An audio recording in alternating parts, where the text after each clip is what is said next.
Hi, this is BJ Beaker. This is AP 800 Module 5 Barriers to Web 2.0 presentation. Let's get started. So the first slide is the summary of articles, Web Barriers 2.0. So when I put in there 21st century workforce ready, I mean that the kids need to know how to use the internet wisely, need to know how to use it correctly, they need to know how to work with technology wisely in the right way.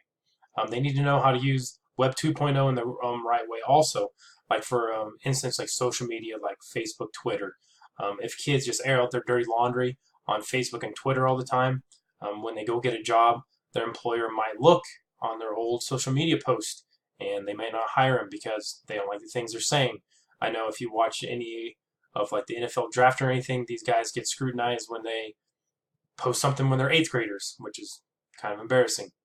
Um, the digital divide, I'll get into that in a second. And training for students and teachers. Training for teachers, they need to confidently be able to teach with technology into their classroom, so training is essential. Students also, they need to know what technology they're using, how to use it, and be smart on the web. They can't just be clicking links. Say if they work at a job at a bank and they're just clicking stuff, well, they could put a lot of people at the bank at risk and their company at risk. Can't have that. The digital divide. So we have the have and have-nots. Here in Hoxie, I don't think we have too many households per se that don't have internet.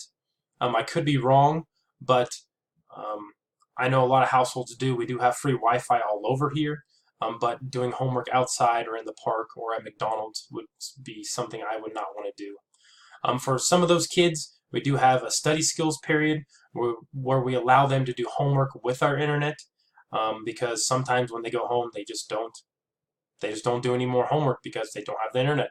So we need to get as much work out of them as possible because these kids, some of them are really intelligent. They just can't turn their homework. 7 common barriers. There needs to be a clear vision because the coach in me says you need to have a clear plan, a clear vision on what you're going to do with technology or anything in life, I would say. If you don't have a clear plan or vision, then you're just kind of floating along, and that's good and all, but you need to have a clear plan and vision in your district. The role of the teacher has changed immensely. It went from being lecturing in front of the students to the students now leading the way. Okay, so with that being said, the students need to lead the way. Project-based learning, they learn better from each other. I know I moved to that a couple of years ago in my classroom, and boy, I've gotten positive results from these kids. They really enjoy it. They like it. I'm sure they still know how to take notes, but they really do enjoy learning from themselves. The cost. I know build my own computer right there. It does cost a lot because some of the pieces of my computer do cost a decent amount. So I know that the cost of technology, infusing it into your district, is quite a bit sometimes, but it's worth it in the long run because these kids will be workforce ready. They'll know technology. They'll know what to do on the web, and they won't make bad decisions on the web. Open educational resource. It would be very cost efficient because textbooks, I just bought them in my classroom probably 4 or 5 years ago, and they were quite a bit. And teachers, they can get the newest research with this also. So textbooks, if you buy them every 5, 6 years, they're not going to have the newest research in those books. So open educational resource, you can always put that into your lessons. You can go get it in your lessons. So that'd be huge. All right, let's move on. All right, so question 1, do you feel the digital divide can be resolved? Why or why not? Yes, I believe that the digital divide can be resolved, but everyone has to buy in. There has to be a clear vision, like I said. Has to be more training on the technology so everyone is comfortable with the technology. There could be government programs to fund it too, because I know living out here in a rural area, our internet speed is not the fastest. When I went to college, I was up in Topeka, and they had, gig speeds pretty cheap. And so getting that to rural areas would be huge. But I know it does cost a lot to run those cables. Why not? Teachers not wanting to change, that's a big one. If you have your lessons for 20, 30 years, maybe more, you don't exactly want to come over to or hand the kids the power, okay? So that is scary, but change is good for the kids, and that's what we're moving into. And if you don't have a vision, it's not going to be a good thing. You need to have a vision. A clear vision or a path will lead to success here, okay? All right, what skills do you see the 21st century students must acquire prior to graduation? Soft skills is the big one. In my class, we teach soft skills. So if I have a think, pair, share, after that, I'll make them, during the think, pair, share, I'll make them talk to each other, look each other in the eye. And then after that, I'll make them shake each other's hands. Shaking hands, no one wants a wet washcloth in their hand. So I make them firm handshakes because hopefully one day they'll get a job just by the handshake, okay? Being social media savvy. I've touched on this a little bit before, but they cannot make dumb decisions on social media to hurt them in a job. I know that when you apply for jobs, that they do look on social media because people do air out their dirty laundry. And if you're considered too crazy, I guess, then companies might not hire you, okay? Critical thinking. As you see over here on my little picture, critical thinking is one of the number ones, and leadership's the number one also. But critical thinking, you got to be able to trial and error, think through things. You got to be able to critically think on your feet to be a 21st century worker. Working with others. That's another good one.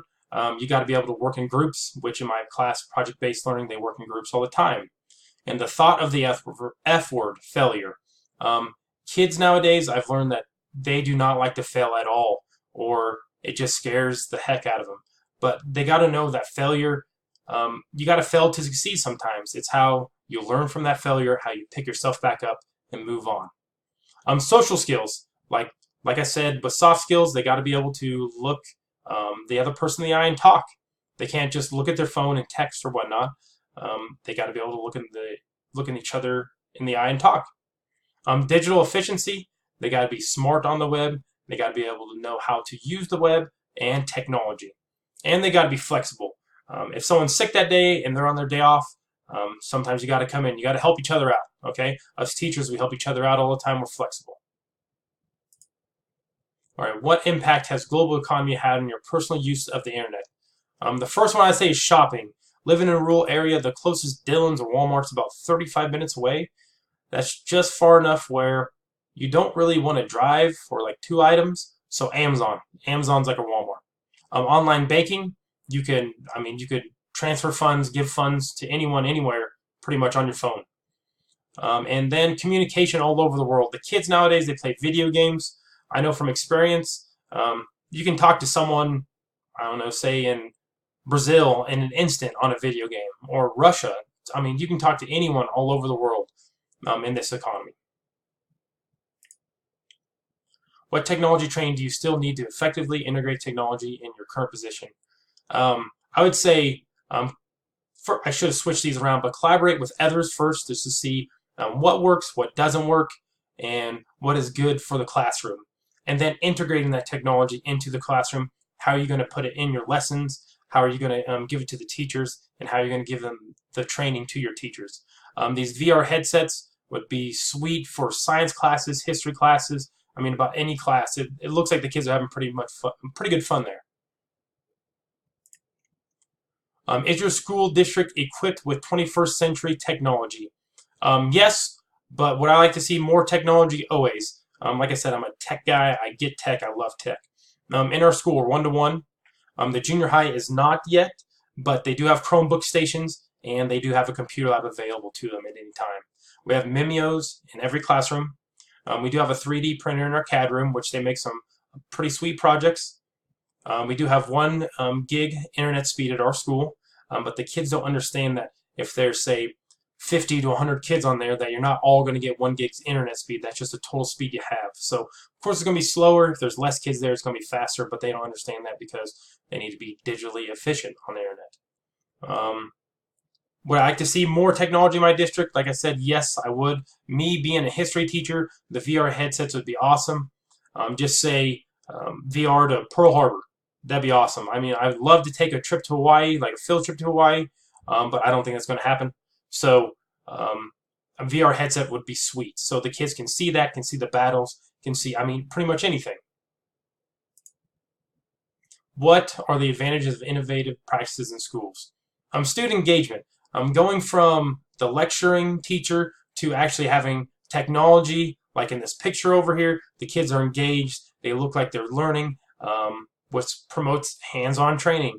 The kids are working well with each other, they're communicating with each other, they're doing all these soft skills that I want them to have in a group in my classroom, and they don't even know it, which is awesome. Being a 21st century worker, you got to have hands-on training, got to have soft skills, you got to know technology, you got to know the web. So doing all these things in my class, I'm killing like 4 birds with 1 stone.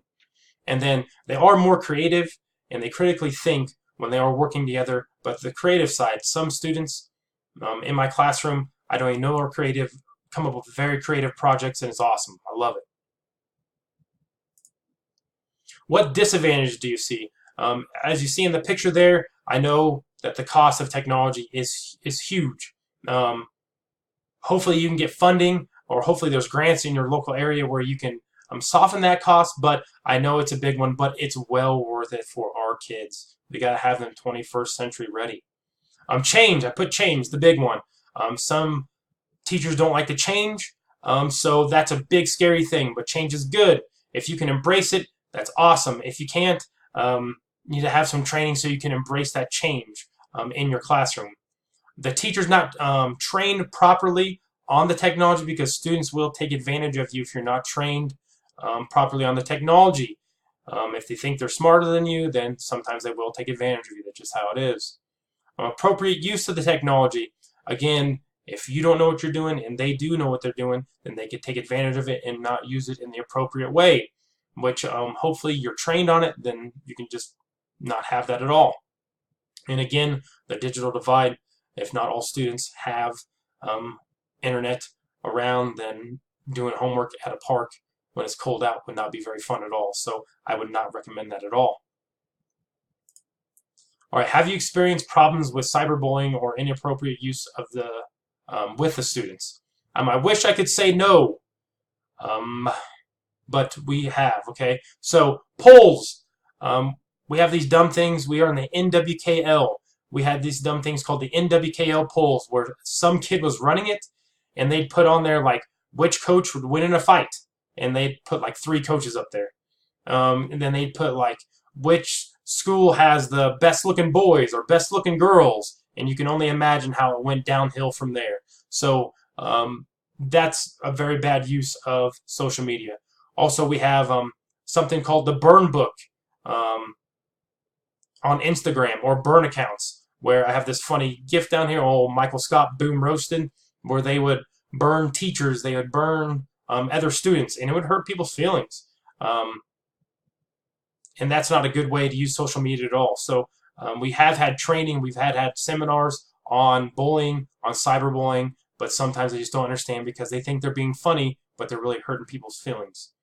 And lastly, we have not had this here in our district, thank God, but in another school in our league had a huge cell phone locker room incident.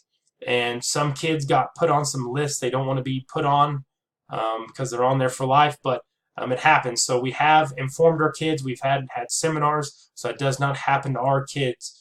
I would never want that to happen or anything like that, but they just don't know the significant